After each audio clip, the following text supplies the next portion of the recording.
DNA test നടത്തി അവൻ്റെ കുട്ടിയാണെന്ന് തെളിഞ്ഞിട്ടും പിന്നെ ഇത് കാണിച്ചത് ശരിയല്ലല്ലോ. നമ്മളിപ്പോൾ ഉള്ളത് കാഞ്ഞിരംകുളത്ത് ചാണിയിലാണ്. ഇവിടെ ഈ വീടാണ് ഷിജിൽ വിറ്റത്.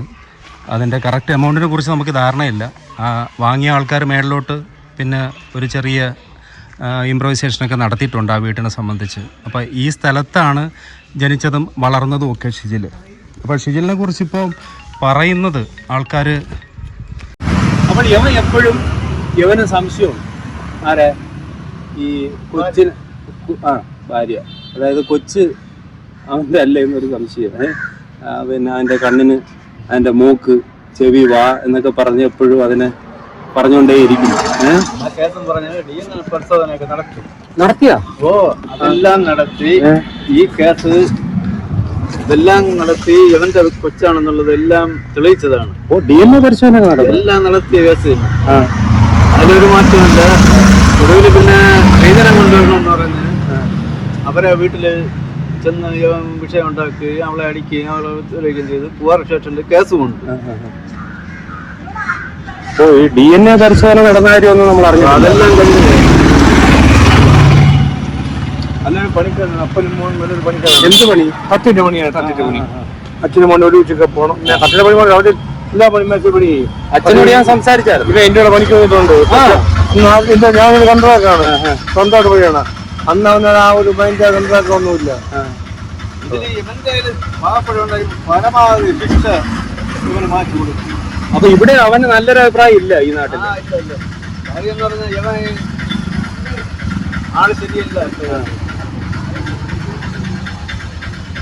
DNA ടെസ്റ്റ് നടത്തി അവൻ്റെ കുട്ടിയാണെന്ന് തെളിഞ്ഞിട്ടും പിന്നെ ഇത് കാണിച്ചത് ശരിയല്ലല്ലോ. എന്നാൽ DNA ടെസ്റ്റ് നടത്തുമ്പോൾ അവൻ്റെ കുട്ടിയല്ലാന്ന് പറഞ്ഞാൽ അവരെ അങ്ങ് ഏർപ്പെടുത്തി അങ്ങ് വിടണ്ടേ അവരെ വീട്ടിൽ. ഇവൻ ഈ പരിപാടി ചെയ്യേണ്ട കാര്യമുണ്ട്.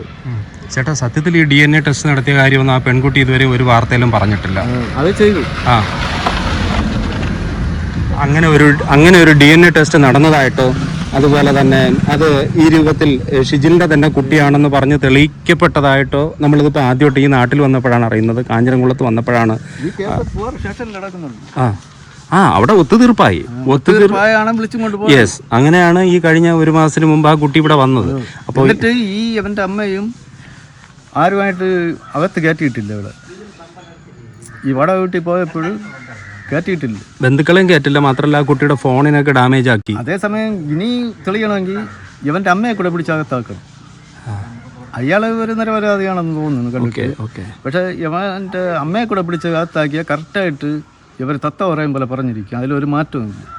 അങ്ങനെ എല്ലാവരും പറയുന്നുണ്ട്. അത് ഉറപ്പാണ്, അതിൽ മാറ്റമില്ല.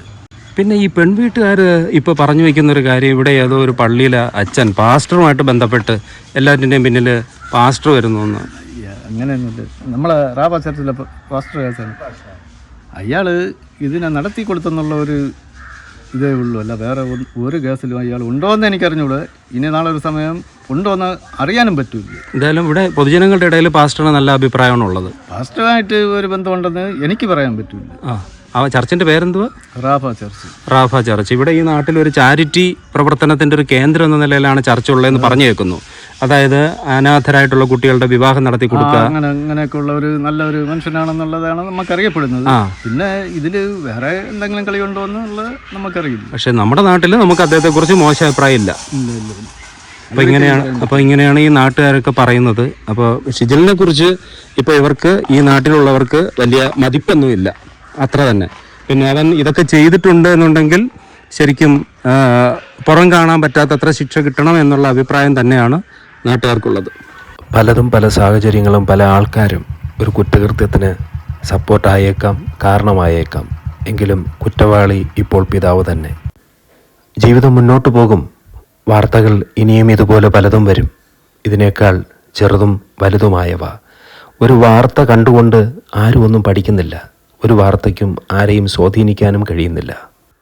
കോടതിയിൽ ഒരു കേസ് തെളിയുന്നതുവരെ പ്രതിയും കുറ്റാരോപിതൻ മാത്രമാണ്. കോടതിയിൽ വിചാരണകൾ നടക്കട്ടെ, ശരിയും തെറ്റും നീതിന്യായ വ്യവസ്ഥ കണ്ടെത്തട്ടെ. നമ്മളിവിടെ നിന്ന് മടങ്ങുന്നു.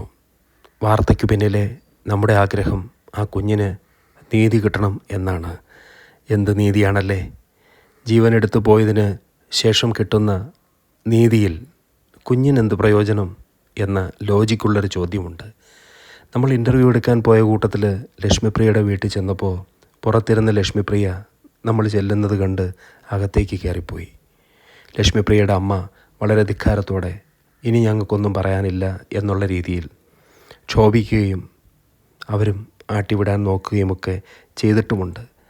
ചില ആൾക്കാർ ചിലരുടെ മുമ്പിൽ സാധുക്കളായി മാറും, മറ്റു ചിലരുടെ മുമ്പിൽ അവർ ക്രൂരന്മാരായി നിലനിൽക്കുകയും ചെയ്യും. സമൂഹം അങ്ങനെയാണ്, നമുക്കാരെയും കുറ്റം പറഞ്ഞുകൂടാ. Okay, fine. കൂടെ നിന്ന് എൻ്റെ പ്രിയപ്പെട്ട പ്രേക്ഷകർക്ക് വളരെ നന്ദി.